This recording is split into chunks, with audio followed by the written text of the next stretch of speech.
untuk mentor kali ini. Mungkin kita langsung saja ya Pak Widodo untuk sesi materinya. Silakan Pak Widodo. Ya, silakan bisa langsung di share screen Pak. Untuk Bapak Ibu yang lainnya mungkin bisa kita nyalakan kameranya ya untuk mohon maaf kalau misalnya ada pertanyaan Bapak Ibu dengan Bu I, apa di monitor sudah tampak? Sudah Pak, sudah muncul. Sudah Pak. Terima kasih waktunya Bu I. Bapak Ibu sekalian, Assalamualaikum warahmatullahi wabarakatuh. Waalaikumsalam warahmatullahi wabarakatuh. Salam sejahtera semua. Semoga sehat selalu. Itu yang utama adalah sehat selalu saat ini. Jadi Bapak Ibu sekalian, saya mau share pengalaman saya mengenai di dunia industri perhotelan dan catering. Tadi Ibu I sudah menjelaskan biografi saya.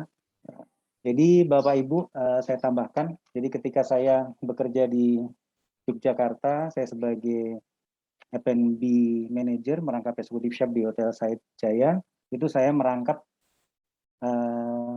bekerja mengajar di Budi Mulia. Di sana bergerak di bidang produksi, F&B, dan perhotelan.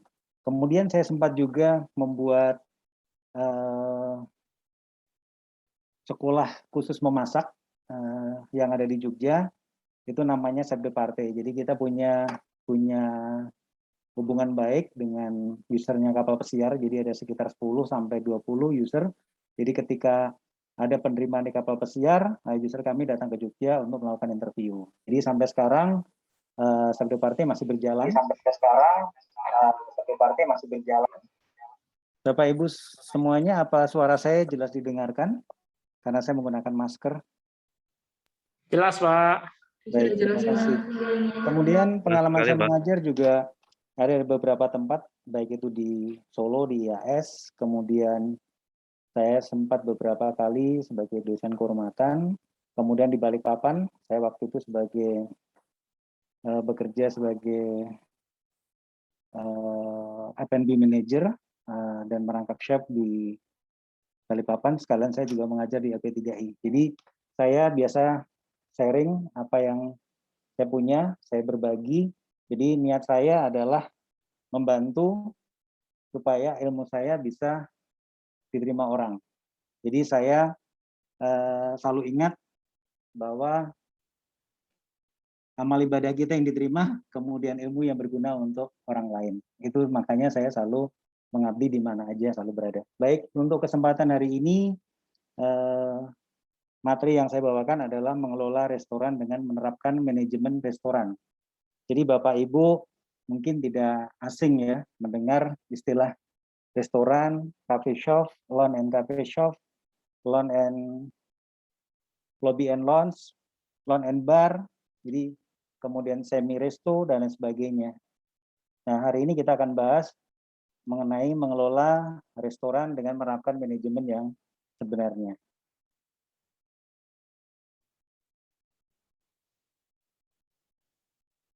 Mengelola restoran dengan menerapkan manajemen yang baik. Jadi melihat dunia bisnis saat ini, itu kita memang saat berkembang, kemudian cukup pesat ya, mengingat makanan merupakan salah satu dari kebutuhan pokok manusia. Jadi keberadaan restoran sebagai solusi pemenuh bagi salah satu kebutuhan tersebut.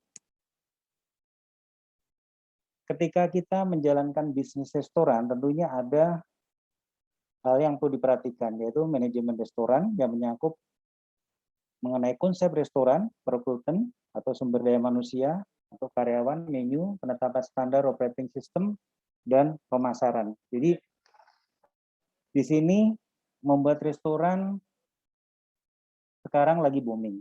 Kenapa?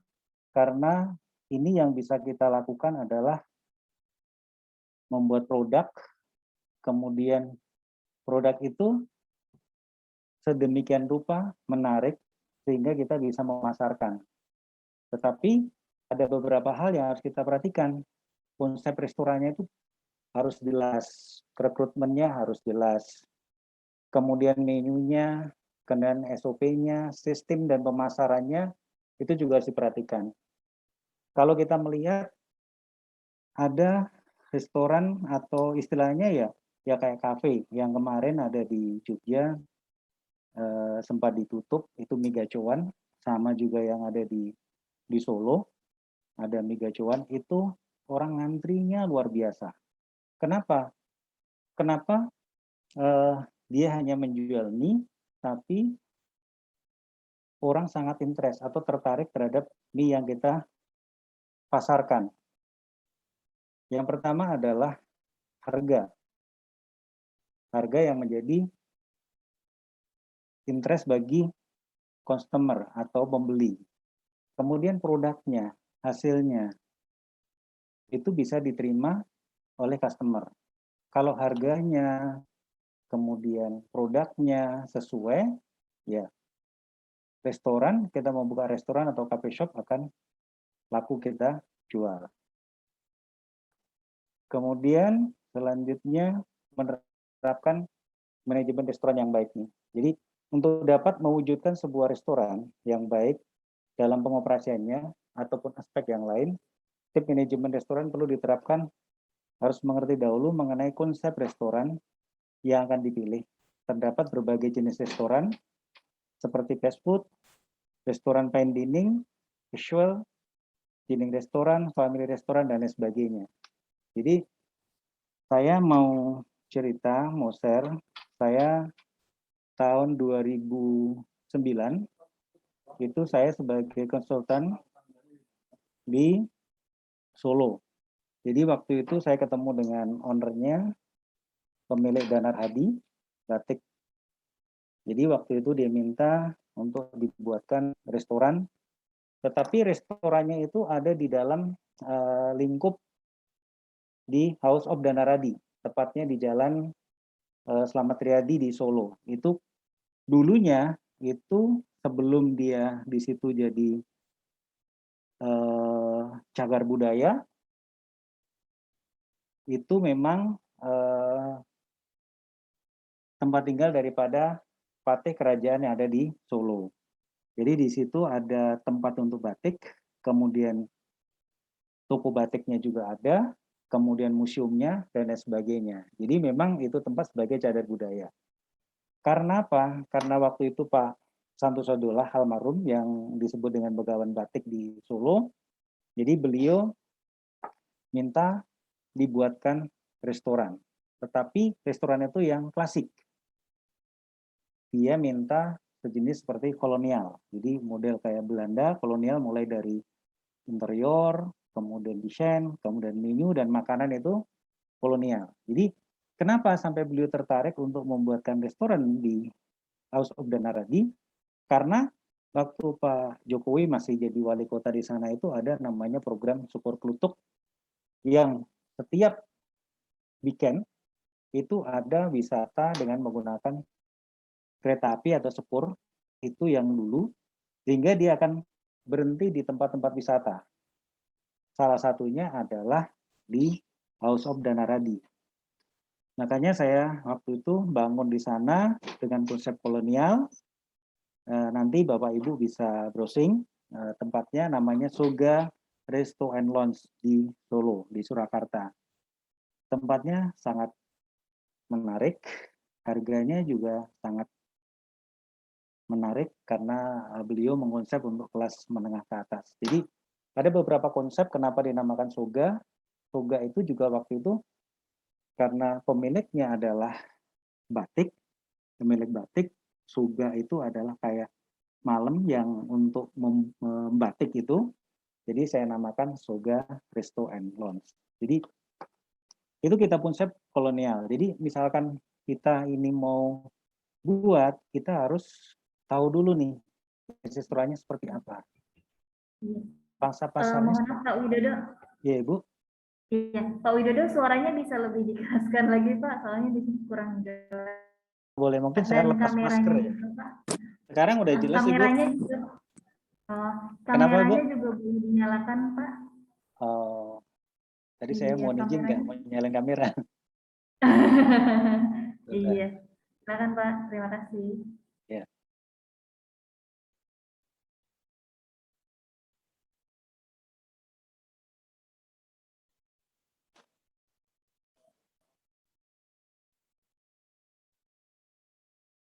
Jadi kamera harus nyala ya, Bu? Halo, Bu Is. Betul, Pak Widodo. Iya, betul. Sebentar, saya nyalain ini dulu.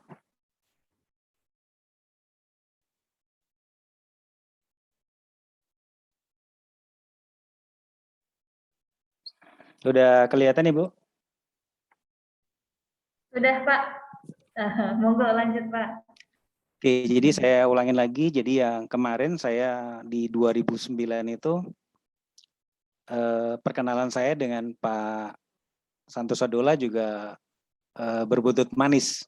Karena waktu itu juga Pak Jokowi minta dibuatkan namanya Cili Pari. Jadi di 2010 saya set, kemudian di 2010 juga akhir saya ngeset untuk kalau Bapak Ibu pergi ke Jogja, itu ada namanya Rosin Hotel. Jadi Rosin itu dulu kayak hotel kecil sekali. Sekarang udah jadi hotel berbintang 4. Kebetulan saya yang jadi konsultan untuk di F&B-nya. Sama dengan yang di Soga, kemudian saya dipercaya, waktu itu saya kerjasama dengan Mas Gibran, jadi untuk buat Cili Pare, catering yang ada di sana. Jadi sebenarnya kalau kita membuat restoran, tentu kita harus tahu konsep kita harus seperti apa. Kemudian pangsa pasar kita harus seperti apa. Itu. Bapak Ibu kita lanjutkan nanti untuk bertanya ada sesi yang terakhir ya Bu ya. Betul, Pak. Kemudian kita bisa diskusi. untuk selanjutnya adalah menu sajian yang telah terkonsep. Kalau tadi kita bicara bagaimana kita membuat restoran, kemudian bagaimana kita membuat konsep daripada restoran itu, apakah restoran itu hanya untuk family atau fine dining yang resmi atau lounge, ada bar atau barista atau dengan menu-menu yang simple. Nah, di sini adalah menu sajian yang terkonsep. Artinya ketika telah menentukan konsep restoran akan seperti apa, lalu saatnya menentukan mengenai konsep menu yang akan disajikan di restoran tersebut. Jadi kalau kita sudah buat, tadi saya contohkan Soga Resto and Lounge, itu konsepnya adalah kolonial. Jadi menu yang kita sajikan berbau kolonial. Sama ketika saya membangun Red Square Bar di Balikpapan, itu sama. Saya juga membuat menu-menu yang khas daripada Rusia. Karena Rusian, sebenarnya Red Square adalah Rusian. Jadi sama dengan ini, konsepnya misalkan kita udah dapat nih Soga, konsepnya adalah kolonial, kemudian menu-menunya bisa kita padukan antara menu Western dengan tradisional. Tapi tradisional pun juga harus disesuaikan dengan makanan khas Belanda. Jadi kalau dulu sih saya buat ada namanya kenyomesen, kemudian ada namanya cake londo. Jadi dibuat itu dari singkong yang kita buat dari tape dibuat cake. Jadi benar-benar konsepnya dengan menunya itu bisa sesuai gitu. Jadi orang akan melihat daripada ketika masuk konsep restoran seperti ini, desain interiornya seperti ini, kemudian sajian menunya seperti ini, itu kita akan sesuaikan. Nah, yang terpenting lagi adalah orang kadang ini kenapa saya melihatkan ada view-nya. Ada view, ada gambar di sini. Sekarang zaman saat ini itu tidak abdul kalau kita hanya makan saja ya. Kalau kita cuma makan saja itu kayaknya kalau nggak diposting, nggak disebarkan lewat media sosial, kayaknya nggak seru gitu, nggak seneng lah istilahnya ya. Jadi mungkin kelebihan orang-orang kita, anak-anak muda sekarang, zamannya kan sudah ada milenial, ada yang sekarang lagi zaman apa sekarang ya Bu? Saya mohon maaf, setelah milenial apa lagi ya? Yang zaman sekarang lagi itu kan ada lagi ya namanya ya. Gen Z kali Pak. Iya Bu? Gen Z Pak. Nah, Gen Z itu jadi luar biasa lagi. Jadi dia bisa mengupload nih, bisa menyampaikan. Jadi dia tidak akan setiap hari menyampaikan di media sosial. Ya kesibukan dia nyuci, gosok baju nggak dimasukin. Yang dimasukin adalah ketika dia makan, kemudian tempatnya untuk foto, untuk selfie itu luar biasa, ya diambil dia. Seperti itu. Masuklah di-upload. Ini sebenarnya membantu sebagai media pemasaran. Kenapa? Karena orang akan mengetahui nih, oh di sana itu ada restoran, tempatnya bagus, konsepnya bagus, makanannya bagus. Nah, ini akan menjadi media promosi sebenarnya. Ini yang kita sampaikan bahwa semua akan berhubungan nih satu sama lain. Lanjut. Kemudian menu sajian yang telah terkonsep seperti yang tadi. Jadi tentu jenis makanan yang akan ditawarkan akan disajikan di restoran. Nah, itu apa? Makanannya apa? Jadi kalau kita bicara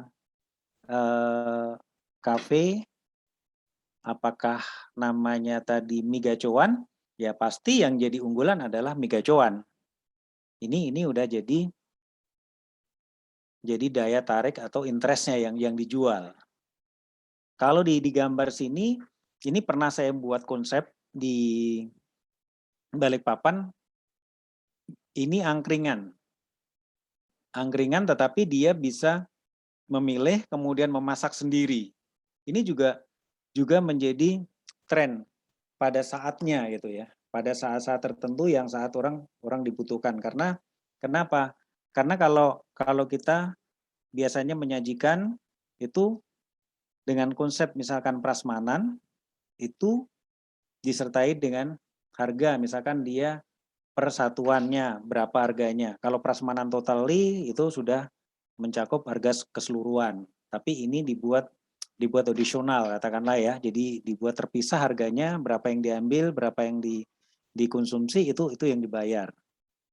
Beda lagi misalkan ke set menu atau table dot ya, beda lagi. Nah, kalau beda lagi dengan menu ala carte dan sebagainya. Kemudian yang kedua, membuat daftar bahan untuk setiap menu. Ini yang terpenting, membuat daftar bahan untuk setiap menu. Kalau kita mempunyai restoran atau kita mempunyai usaha yang lain yang berhubungan dengan food and beverage, tentu akan berhubungan dengan bahan utama. Jangan sampai kita membuat menu itu bahannya susah. Kemudian bahan itu juga harus diperhatikan. Ini bisa bertahan lama tidak? Apakah ini cepat? Kemudian apakah bahan ini musiman atau bahan ini setiap saat ada? Karena ini akan berpengaruh terhadap pembuatan menu. Ketika kita sudah membuat menu, kemudian datang ke customer kita, mengunjungi ke restoran kami. Karena kita tidak menggunakan manajemen yang benar, artinya kita ya lugu-lugu aja lah, jual makanan dan sebagainya. Ketika seorang customer datang, dia nanya, top 10-nya apa menu di sini? Nah, seorang waitress sebenarnya harus bisa mengeksplain daripada menu yang kita jual. Jangan sampai nanti menu customer-nya pesen nih. Contoh, ini contoh ya Bapak Ibu. Contoh dia, oke deh, saya pesen jus alpukat dulu deh, saya bilang gitu. Waitress-nya atau waiternya nyampaikan, mohon maaf Bapak, jus alpukatnya nggak ada. Nah, ini. Jadi kalau kita membuat daftar bahan makanan atau menu ya, harus sesuaikan dengan bahannya. Jangan sampai nanti ditanya sudah ditulis loh kok nggak ada. Nanti apakah ada yang ngarang cerita nih? Mohon maaf Bapak, sekarang kan musim hujan Pak, nggak ada yang manjat apokat. Repot lagi nih jawabnya. Jadi ke klien kita.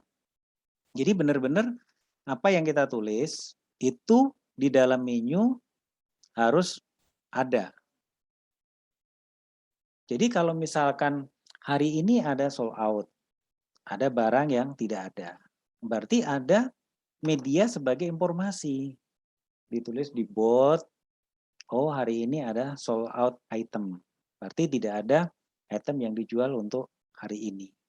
Jadi klien sudah tahu nih, klien tidak akan memesan menu yang ada daftar sold out. Itu.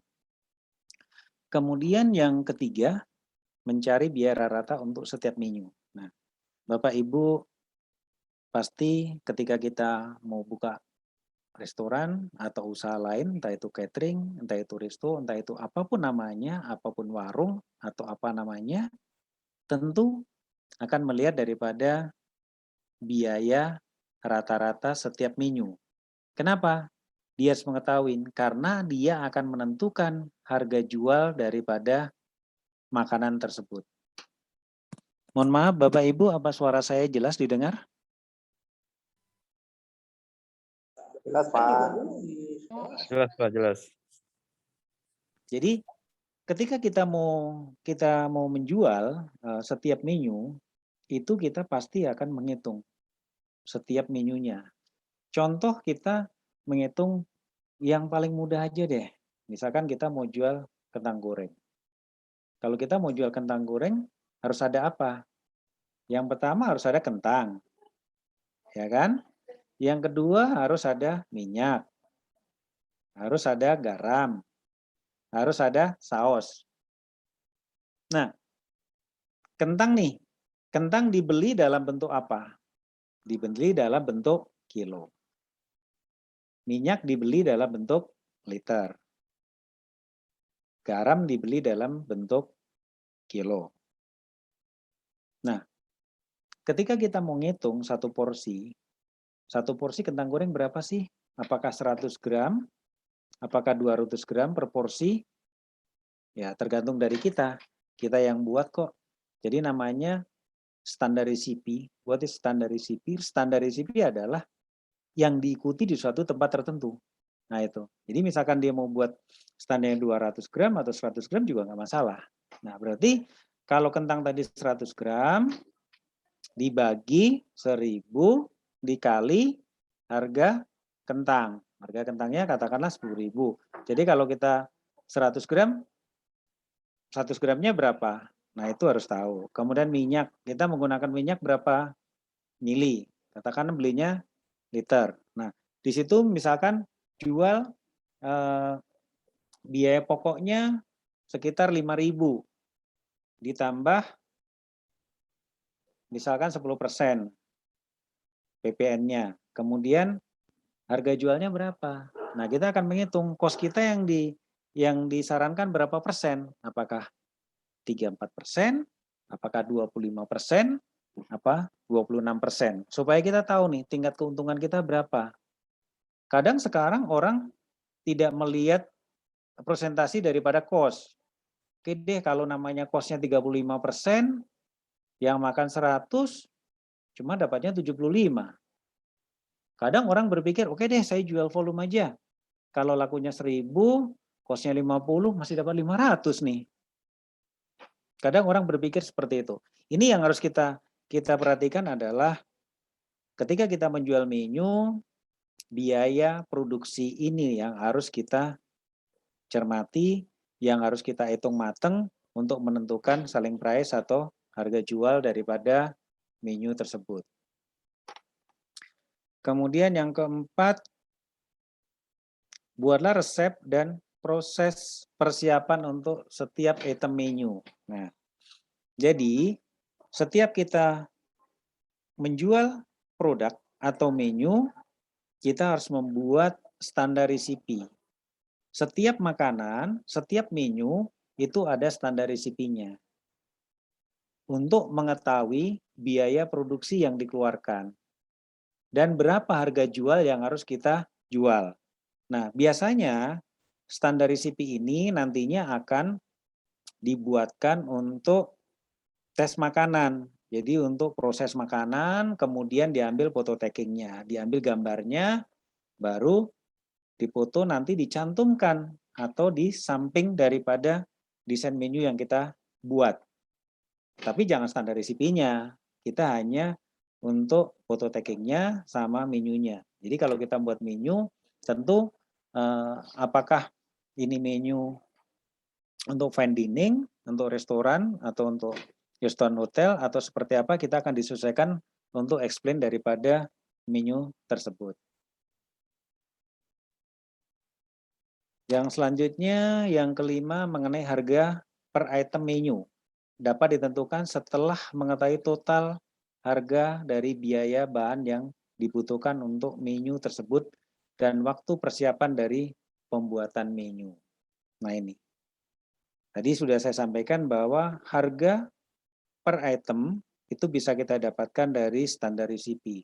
Jadi standar resipi kita buat, tapi kan ada namanya dalam desain menu ada misalkan appetizer, kemudian ada sup, kemudian ada snack, kemudian ada main course, kemudian ada dessert, ada misalkan pizza atau apa dan lain sebagainya.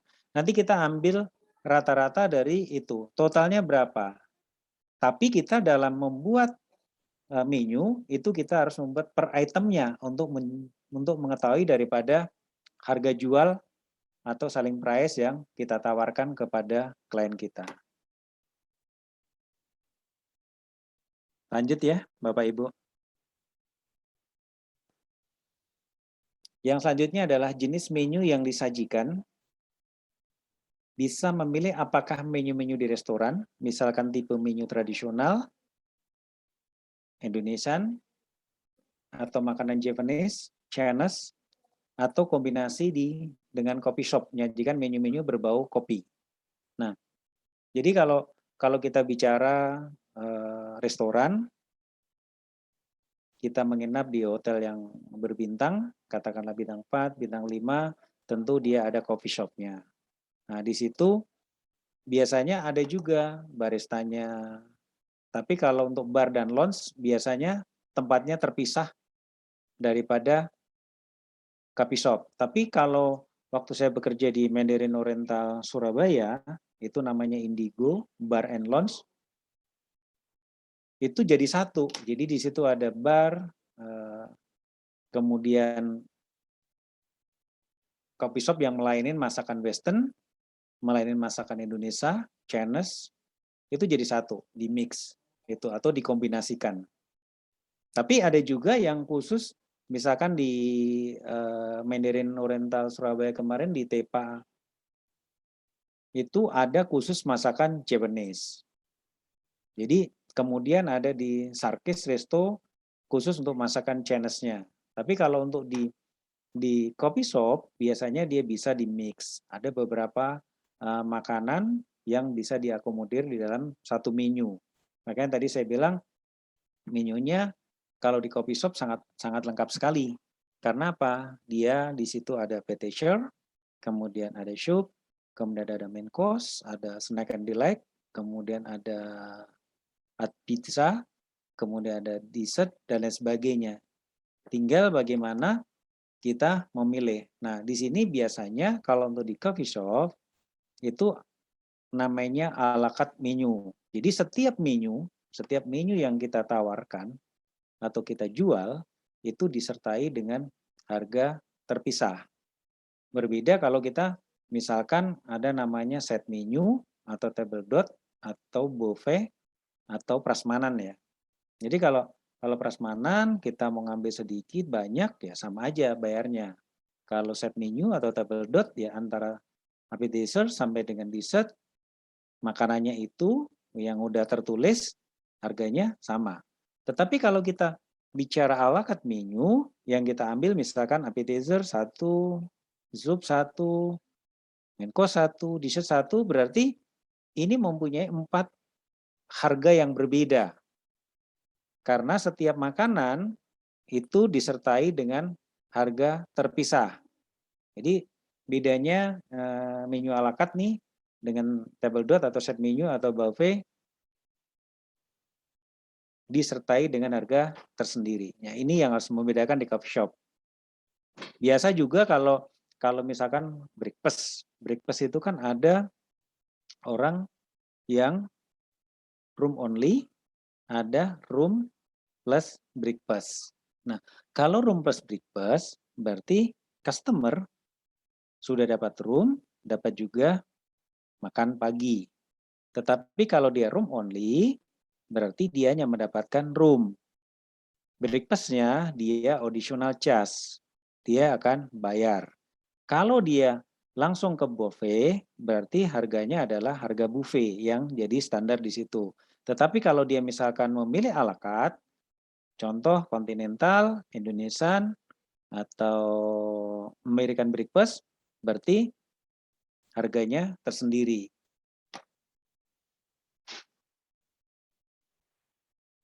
Selanjutnya, konsep menu di restoran. Nah, menyajikan menu yang telah terkonsep dengan memperhatikan beberapa faktor yang akan membuat manajemen restoran dalam hal menu berjalan baik. Nah, kenapa sih dari tadi kita bicara restoran yang diubek-ubek cuma menu? Menu, menu, menu, dan menu. Karena itulah yang kita jual. Itu yang kita jual sehingga ketika kita membuat menu, konsep menu, desain menu, itu sangat kita harus perhatikan. Apa aja yang harus kita lakukan dalam membuat menu itu. Jadi menyajikan menu yang telah terkonsep itu ada beberapa faktor yang harus kita perhatikan. Nih, setelah kita menentukan konsep dari menu di restoran, perlu diketahui bahwa menurut dari penelitian pengunjung akan melihat secara alami terletak sekitar 3 atau jalan ke bawah halaman menu. Jadi benar-benar ketika kita datang ke restoran, itu kita melihat desain menu atau daftar makanan atau menu. Nah, ini sangat dibutuhkan sekali, baik itu orang di restoran atau orang di kitchen dan pelanggan. Karena dari konsep menu inilah yang akan menjadi daya tarik daripada pelanggan atau customer-nya. Terutama kalau kita bicara menu di sini, itu memang dibuat sedemikian rupa untuk menjadi daya tarik. Tetapi jangan salah, ini contoh di sampingnya nih. Ini ketika kita membuat desain menu atau konsep menu yang kita tawarkan, itu disertai dengan foto makanan atau dibuat foto tagging. Jadi di sekitar daripada penjelasan makanan itu ada foto taggingnya. Nah, ini menjadi taruhan daripada orang production dan orang service. Ketika orang service menjual menu yang ada di daftar menu tadi, dia harus bisa mengeksplain dengan benar bagaimana menu itu dibuat, berapa lama prosesnya, berapa lama menu itu akan disajikan di meja customer. Kemudian ketika seorang waitress atau waiter datang membawa makanan, tentu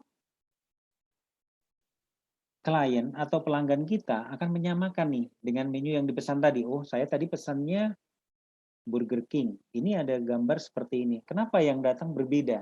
Ini akan menjadi pertanyaan yang sangat besar atau big question daripada pelanggan atau customer. Ini yang harus kita hindari ketika kita membuat restoran atau coffee shop atau warung lah istilahnya harus sama gitu loh. Jangan sampai kita menjadi kok dibohongin nih saya nih. Saya beli burger, saya lihat burger dagingnya besar banget nih, kejunya terlihat meleleh. Jadi waduh pokoknya very very fantastic deh, enak dilihat gitu.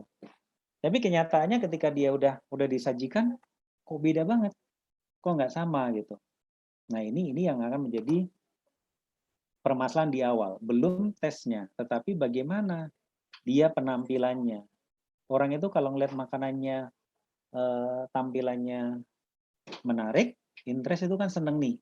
Contoh nih, ketika kita datang ke hotel, udah jalan kaki, turun misalkan naik bus, turun, udah di luar panas, kita buka lobi nih. Lobi dibuka pintu. Selamat pagi Bapak, selamat pagi Ibu. Itu dibuka pintunya ketika kita masuk, hawanya dingin, sejuk, itu damai hati kita. Karena kita dari tempat yang panas.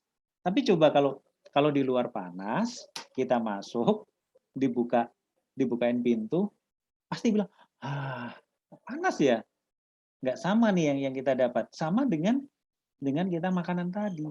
Ketika makanan itu yang kita pesan, harapan customer, harapan pelanggan itu kan sesuai gambar nih, sesuai desain nih. Waduh, saya udah bayangin nih, makan pizza, makan burger, wah fotonya menarik banget. Saya pesan minuman, menarik banget. Tapi ketika datang di depan kita nggak sesuai, apa yang terjadi? Ini yang harus kita perhatikan. Jadi ketika kita membuat konsep-konsep menu atau desain menu harus bisa disesuaikan dengan sumber daya manusia yang ada di dalamnya. Jadi kalau kita menjual, tentu kita juga harus melihat bagaimana koki kita, server kita, itu seperti apa. Itu harus kita perhatikan. Jangan sampai nanti di luarnya bagus, restorannya bagus nih. Tapi kenyataannya nggak seperti yang ada di gambar tadi. Gitu. Oke, kita lanjutkan. Nah, ini kita bicara ke pengembangan menu. Pengembangan menu juga penting untuk dilakukan karena terkadang pelanggan merasa bosan dengan menu-menu yang sebelumnya telah ada. Makanan yang sedang naik daun atau viral biasanya akan mendapatkan perhatian lebih di mata pengunjung. Bisa menciptakan menu baru dari menu-menu yang sebelumnya telah ada dengan mengkombinasikan menu baru yang menarik perhatian. Jadi kalau kita sudah punya coffee shop atau restoran, itu kan pasti yang kita kembangkan adalah menunya, makanannya. Istilahnya kita buat promosi, apa yang bisa dipromosikan, apa yang bisa kita jual, apa yang bisa kita ciptakan. Ini tentu akan menjadi daya tarik daripada pelanggan. Sebenarnya pengembangan menu ini identik dengan medianya promosi. Jadi kalau saya dulu waktu saya buat diminta Palmira Resto, waktu itu pemiliknya rektornya UNS, jadi saya buat, tapi dia khusus ikan patin yang ada di Solo dan Jaten, Jawa Tengah. Jadi itu dia hanya memaksimalkan produk ikan aja, tidak boleh yang lain. Yang punya itu tidak mau. Nah, bagaimana jadi daya tarik supaya orang itu mau interest, mau datang. Karena cuma ikan loh. Jadi waktu itu saya buat terobosan baru dengan ikan dibakar dengan bambu. Jadi ini di dalam bambu itu ada, kita masukkan ikan, kita masukkan bumbu-bumbu, sama nih. Jadi saya waktu itu kenapa saya menciptakan ikan dalam bumbung, itu saya punya pengalaman di Tanah Toraja. Jadi waktu itu saya bekerja di sana sebagai executive chef di Hotel Marantai Glen Resort Hotel. Itu ada namanya makan papillon duku bayi, papillon duku manuk. Jadi kalau papillon duku manuk itu adalah papillon ayam. Jadi prosesnya adalah makanan itu dimasak dalam bambu, kemudian dibakar. Kalau di sini itu ada, itu di mana ya, arah ke Bogor tol itu ada namanya ikan dalam bambu juga sih, itu ikan Kalimantan kalau nggak salah. Saya juga pernah makan di sana. Harganya cukup fantastik juga, satu bumbung itu. Jadi waktu itu saya mengkombinasikan bumbung, kemudian dikasih bumbu tradisional, dan itu cukup menjadi daya tarik daripada pembeli. Kemudian, jangan hanya ketika kita membuat makanan yang dikembangkan, itu terbatas hanya makan di tempat. Tetapi bagaimana caranya supaya makanan ini sebagai oleh-oleh. Nah, itu juga saya ciptakan kemarin tuh dari bumbung itu. Nah, itu bisa dibawa untuk oleh-oleh, bisa dijinjing, tapi bumbungnya juga dibuat yang dari bambu yang sedemikian rupa yang indah, yang bagus gitu, tidak yang dibakar, tapi nanti dipindahkan ke tempat yang lebih bagus lagi gitu. Jadi bumbung itu bisa dipakai, kemudian bisa dibersihkan. Nah, ini juga bisa sebagai cenderamata daripada orang. Nah, ini yang kita kembangkan. Jadi kalau kita mengembangkan menu itu banyak hal yang harus kita lakukan untuk bisa membuat makanan itu lebih menarik, atraktif, karena namanya makanan itu ada namanya trend food. Kalau kita bicara model dan sebagainya. Nah, kenapa pengembangan makanan itu perlu? Itu sangat perlu sekali. Jadi kalau dulu waktu saya masih jadi executive chef, itu saya selalu berpatokan bahwa hari ini saya akan membuat sesuatu yang lebih baik lagi. Jika hari ini saya tidak bisa membuat sesuatu yang lebih baik lagi, maka tempat saya akan diambil orang lain. Nah, jadi inovasi, kreatif, itu yang harus kita ciptakan. Banyak hal bukan hanya dalam menu, bagaimana suasana cafe shop, suasana restoran itu bisa mendukung untuk membuat interest orang datang. Orang tertarik untuk datang ke situ. Banyak promo yang kita buat bukan hanya dari menu, tetapi dari promosi harga, potongan harga, dan lain sebagainya. Jadi banyak istilah-istilah yang kita ciptakan untuk membuat restoran itu tetap berjalan. Oke, next. Kontrol biaya makan dan operasional restoran. Nah, ini yang terpenting adalah biaya makanan dan operasional di restoran itu harus kita perhatikan dan kita kontrol dengan baik ya. Jadi kenapa harus kita kontrol biaya makanan yang kita buat? Kalau tadi kita bicara menu, di dalam a la carte menu, per menu disertai dengan harga. Nah, ini sama.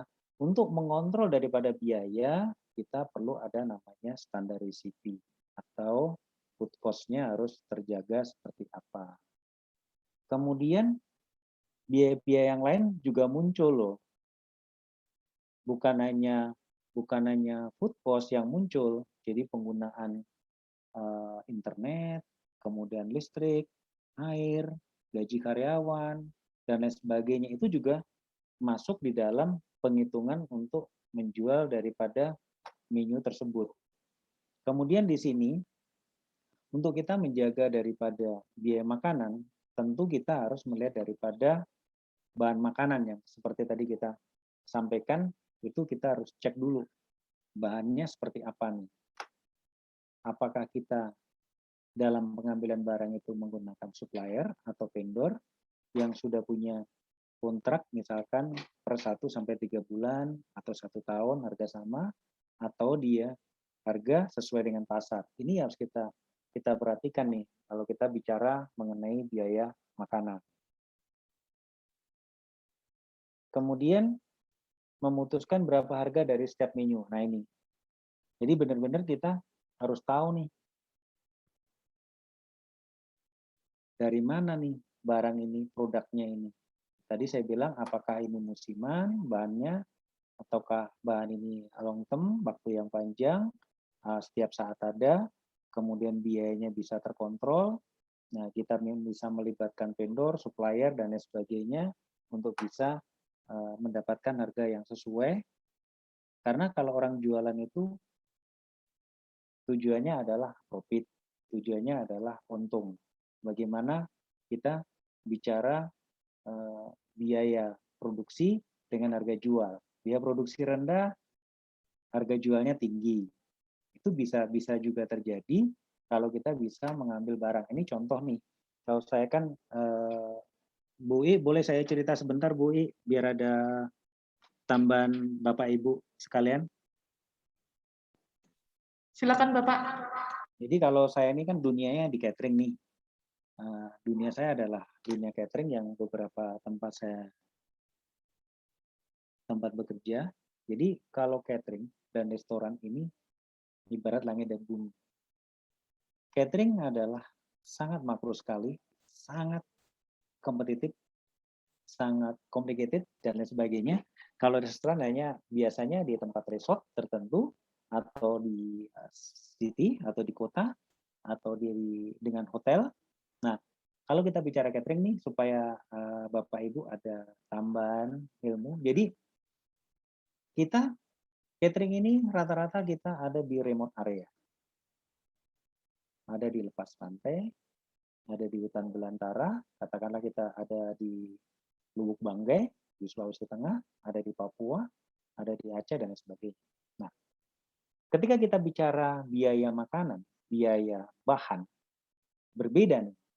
Kalau catering itu kita akan mencari bahan yang benar-benar murah, dan untuk kita pakai di lokasi tersebut.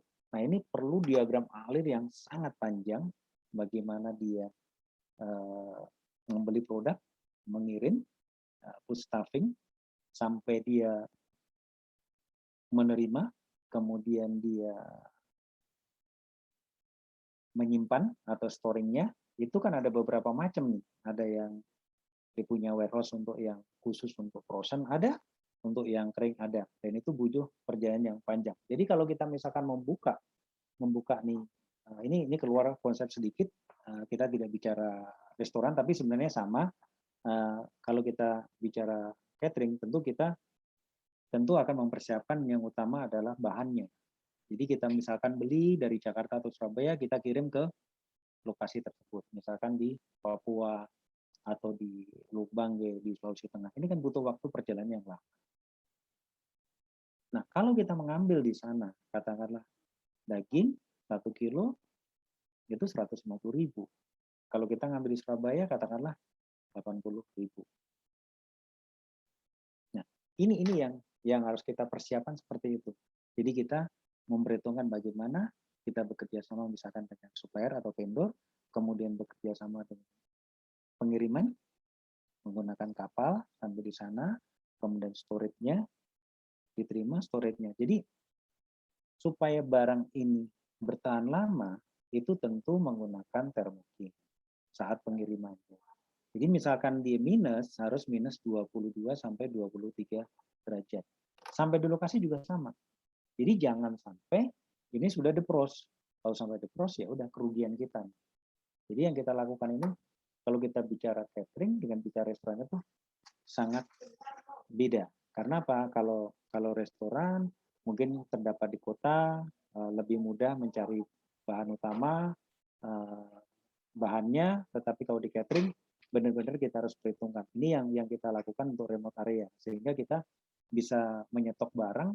Itu waktu kita di Lubuk Banggai itu, sekali pengiriman kita bisa menggunakan kontainer, river kontainer itu bisa 4 kontainer, rata-rata 20 feet.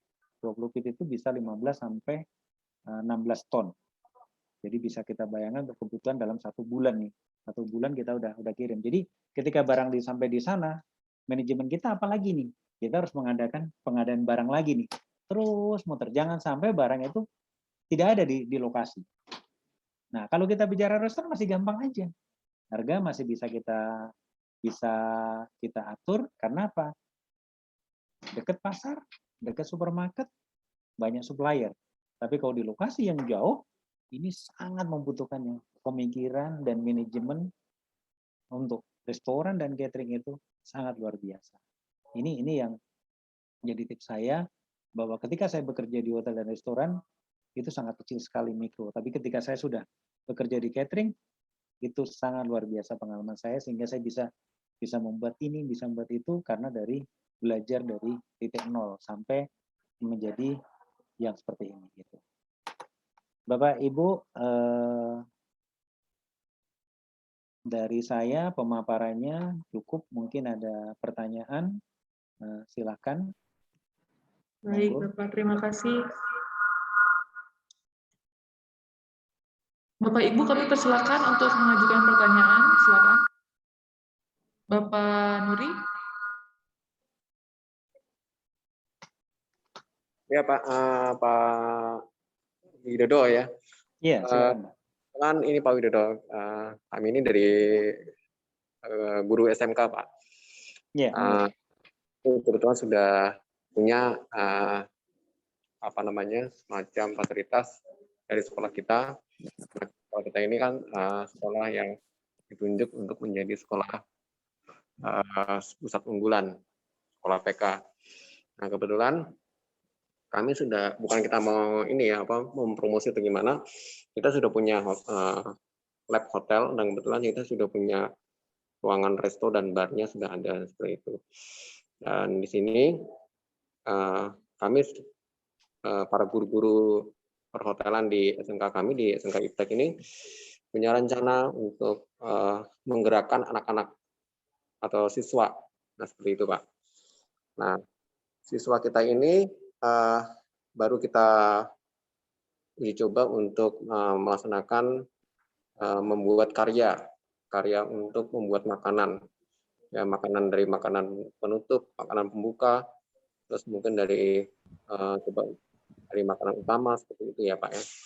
Nah, kita lagi mencoba ingin rencana untuk menjual hasil karya mereka, hasil produk mereka dalam menjual dalam membuat makanan ini untuk kita jual untuk para guru-guru yang ada di sini dan juga para teman-teman mereka ya, para siswa mereka. Ini kita akan rencanakan seperti itu. Nah, harga yang kita tawarkan nanti akan berbeda Pak. Nanti ada harga khusus buat guru dengan harga dengan para siswa. Nah seperti itu Pak. Nah apakah rencana seperti itu? Apa saja yang harus kita langkah-langkah yang harus kita lakukan Pak untuk pemula ya, untuk biar nanti anak-anak ini mulai bisa belajar atau mulai giat untuk mulai melaksanakan ya melakukan bisnis untuk di dalam lingkungan sekolah seperti itu Pak Widodo.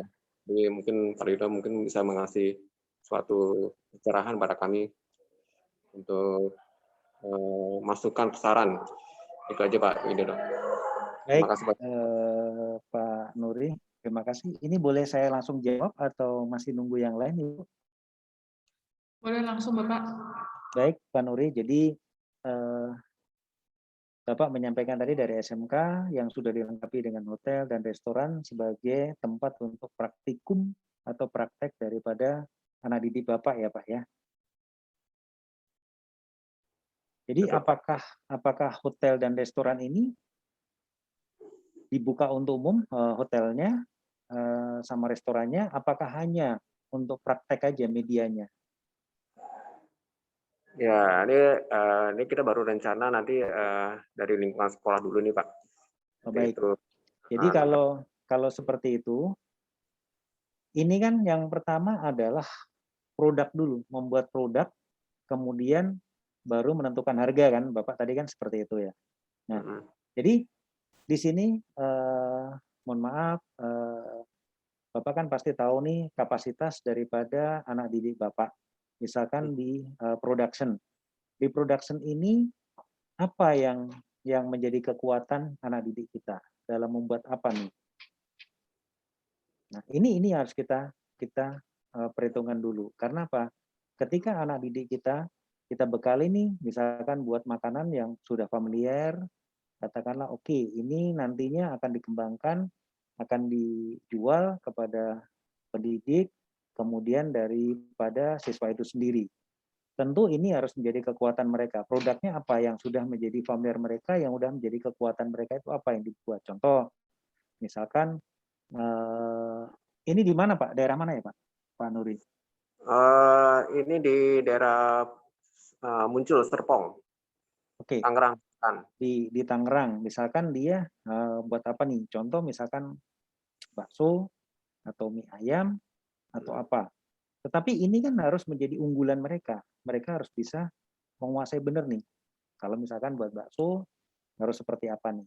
Jadi yang diperhatikan adalah produknya ini nanti.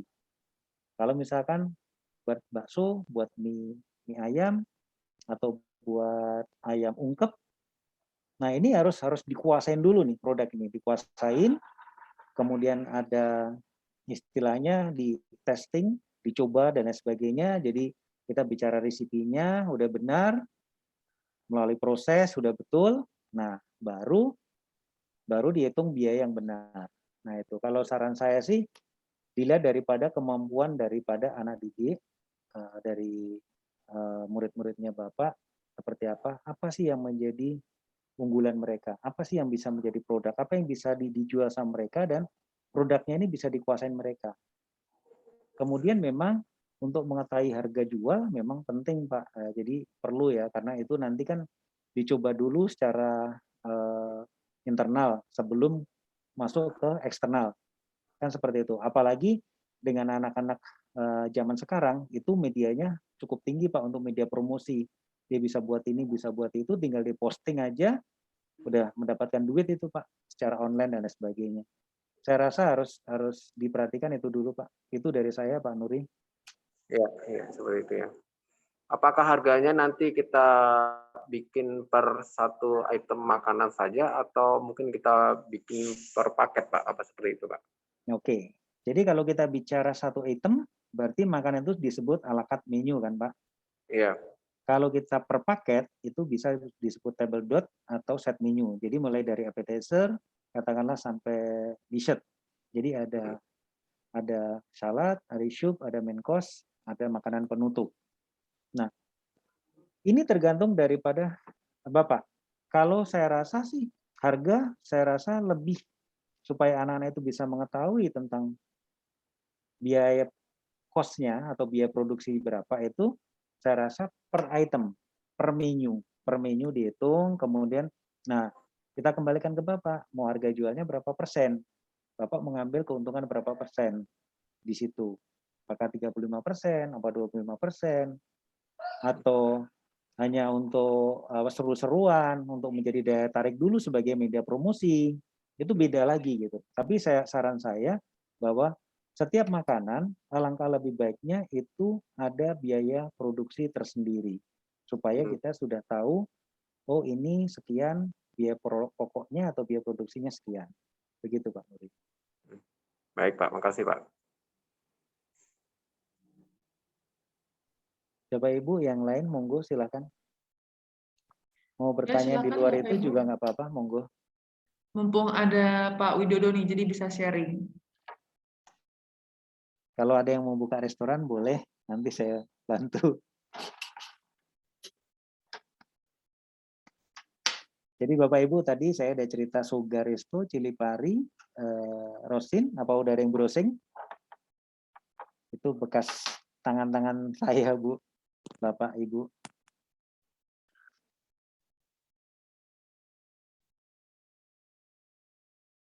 Silakan yang mau bertanya, monggo.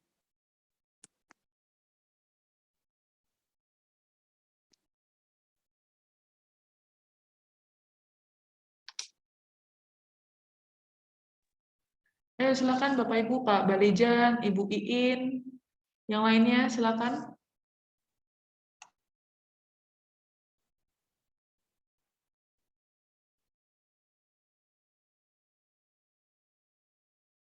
Biasanya ibu-ibu banyak tanya loh.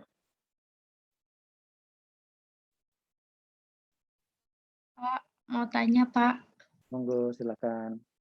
Kalau misalnya mau ngadain promo nih Pak, itu baiknya kita ngambilnya berapa persen atau naikin harga biasanya? Nah, ini dalam hal apa, promo apa nih Bu? Promo makanan gitu misalnya kayak bulan ini ada promo pasta gitu. Di salah satu promo aja sih, gitu Pak.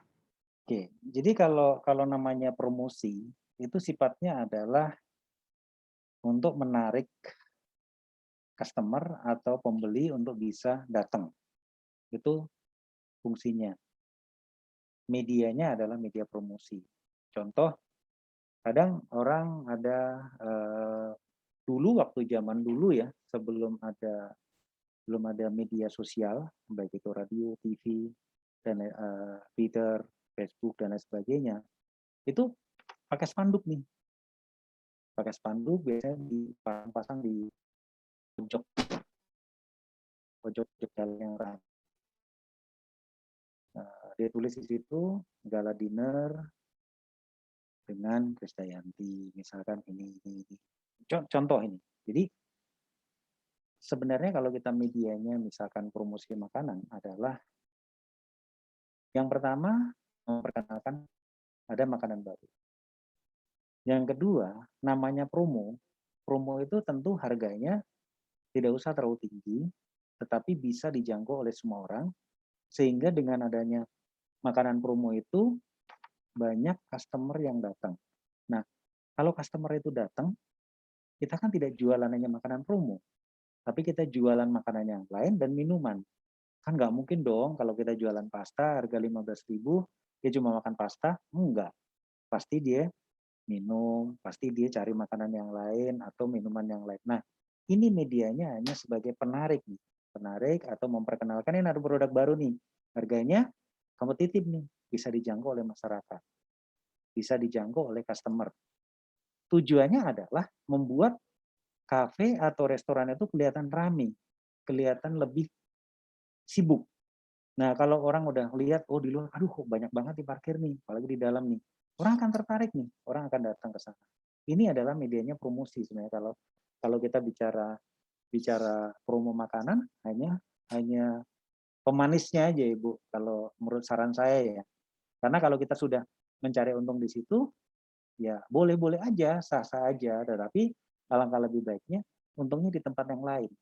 Karena kalau orang jualan makanan itu untungnya sedikit. Untungnya yang banyak di minumannya. Begitu Ibu.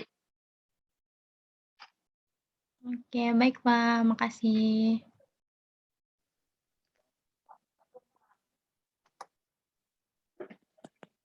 Bapak Ibu, monggo yang mau nanya, silakan. Di luar daripada apa yang saya sampaikan, nggak ada masalah kok. Selama saya masih bisa memberikan jawaban, monggo silakan.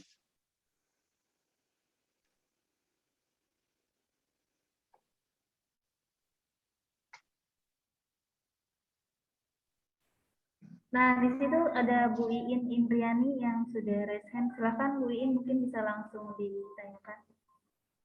Baik, terima kasih.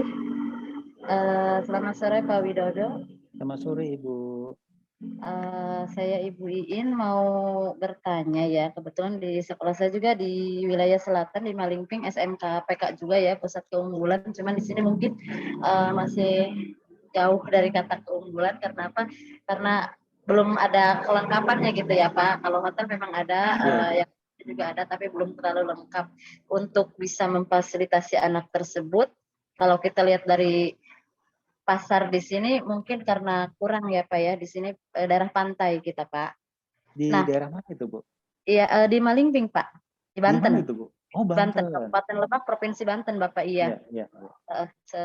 Pantai lah, daerah pantai ya Pak ya, dekat kita ke pantai. Biasanya kalau mungkin yang kreatif kita biasanya membuat abon ikan mungkin ya Pak ya, biasa. Betul. Untuk itu, tapi untuk daya jualnya juga agak sedikit mahal untuk itu Pak ya. Yang mau saya tanyakan begini Pak, kalau perbedaan restoran klasik dengan modern itu apa ya Pak ya? Dari segi manajemennya, cara nge-manage-nya itu seperti apa mungkin? Karena dari dari restoran sendiri mungkin dari jenis masakannya juga pasti berbeda ya Pak ya? Makanan ataupun juga baik dari yang klasik atau yang modern itu pasti memiliki perbedaan mungkin ya Pak ya? Yeah. Dari itunya sendiri gitu. Terus caranya seperti apa? Baik Bapak, hanya seperti itu aja. Terima kasih Bapak. Baik Bu In, terima kasih. Pertanyaannya sangat bagus sekali. Kayaknya mau bangun restoran nih Bu In ya. Ya sedikit-sedikit buat menularkan ke anak gitu ya Pak. Kebetulan kan SMKPK menjadi pusat keunggulan di sini. Saya mau anak-anaknya yang maju seperti Bapak Nuri. Saya sudah mendengarkan juga bagaimana nih cara anak biar bisa berkreasi, membuat produk gitu yang dia jual di luar gitu Bapak mungkin. Terima Ya, kasih. sebenarnya kalau kita bicara manajemen restoran, baik itu yang klasik ataupun modern, sebenarnya sama aja sih Bu. Tujuan daripada restoran itu adalah mencari keuntungan. Mencari keuntungan. Itu tujuannya, dan restoran mau klasik mau modern adalah bagaimana dia tetap stabil. Stabil dalam hal pemasaran, dalam hal tempat, kemudian bangunan. Nah, tetapi kalau kita bicara modern, tentu kalau udah bicara modern, tentu mungkin bangunannya akan lebih ke modern. Menu-menunya juga akan lebih modern. Tapi kalau kita bicara manajemen atau memaintain restoran, klasik mau modern, sebenarnya sama aja. Tujuannya adalah restoran itu tetap eksis dan untung. Kemudian kalau bicara menu dan bangunan ya pasti akan berbeda. Klasik tentu dia akan mengandalkan yang tradisional, baik itu makanannya, tetapi dia punya nilai jual yang tinggi, unggulannya gitu. Seperti tadi Ibu, di sana ada ikan. Tentu bisa dibuat produk yang tradisional gitu. Contoh misalkan ikan asap, diasepin tapi nanti terus dimasak apa gitu. Jadi punya tren, punya keunggulan sendiri gitu. Jadi di sini didesain bagaimana makanan itu diproses, makanan itu diproduk sampai dengan penyajiannya. Nah, dari dia diasepin, kemudian nanti dipanggang di depan klien dengan menggunakan peralatan yang ada. Ini klasik yang tradisional yang harus dijaga, tetap dilakukan karena ini orang sekarang ini kan pengen sesuatu kembali ke alam, kembali ke tempat-tempat yang natural. Nggak modern, itu udah biasa Bu. Kita nongkrong di kafe, nongkrong di restoran, ini begitu-begitu aja Bu. Yang membedakan apa? Semua sama. Semua same. Yang bedakan apa? Yang buat better apa? Servis dan pelayanannya. Kemudian kreasinya aja. Jadi kalau kita bicara klasik, ya kreasinya tadi saya bilang misalkan ikannya misalkan diasap, kemudian bagaimana nanti setelah diasap prosesnya seperti apa, apakah dia masih ada proses masak di depan klien atau customernya, tapi dibuat dengan tatanan, dengan perlengkapan dan peralatan yang tradisional. Itu menjadi daya tarik sendiri. Apalagi kita bicara di pantai. Kalau saya dulu di Bali, sampai saya dulu masuk di Alam Butik Resort itu dari posisi eksekutif chef, kemudian saya naik jadi F&B manager, kemudian saya jadi direktur F&B itu.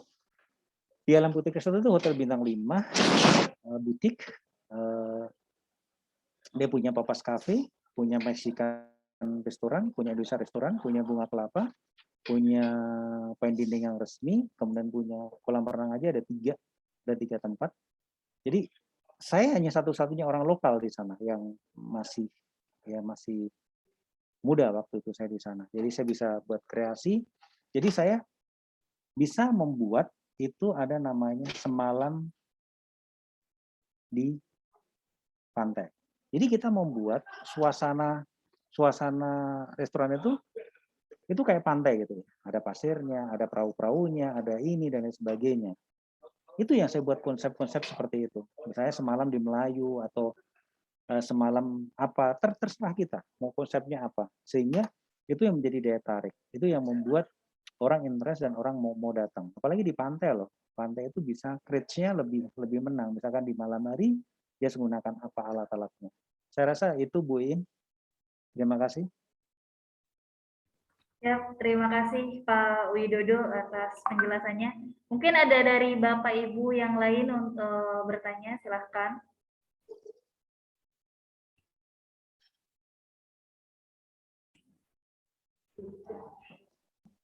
Gimana Bapak Ibu? Ada yang ingin bertanya atau ingin berdiskusi terkait materi kali ini? Untuk link absen mungkin nanti akan dikirimkan oleh Ibu Mahalita. Silahkan Ibu.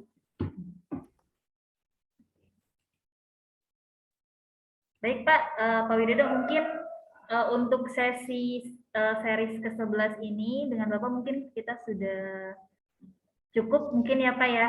Ya, oke Bu. Karena Terima sudah kasih. banyak juga yang Mungkin bertanya kalau ya Pak ya. ada saran tentang saya Iya. monggo silahkan, harus seperti Iya. apa. Mungkin untuk selanjutnya Pak, kita closing statement Pak mungkin dari Bapak untuk sebelum kita menutup acaranya.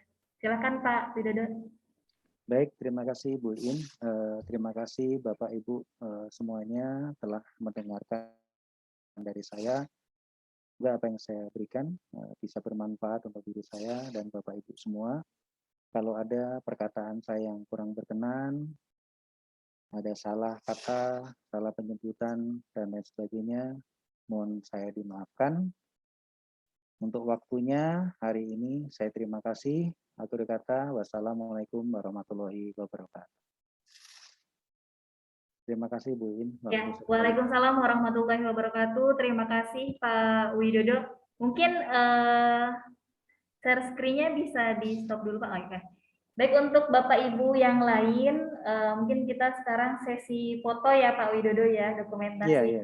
Untuk yang lainnya mungkin boleh dinyalakan kameranya.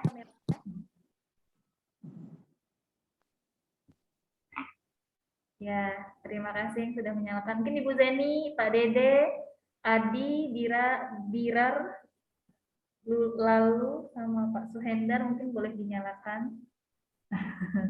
Baik, silahkan operator. Kita hitung ya. 1, 2, 3. Oke, mungkin sekali lagi. 1, 2, 3.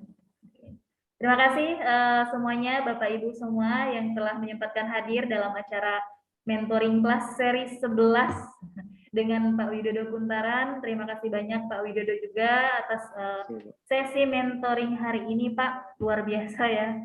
Mungkin nanti kita akan bertemu lagi di sesi kedua materi mengelola layanan makanan ya Pak ya. Iya, siap. Oke. Terima kasih banyak Pak Widodo, semoga sehat selalu. Wassalamualaikum warahmatullahi wabarakatuh.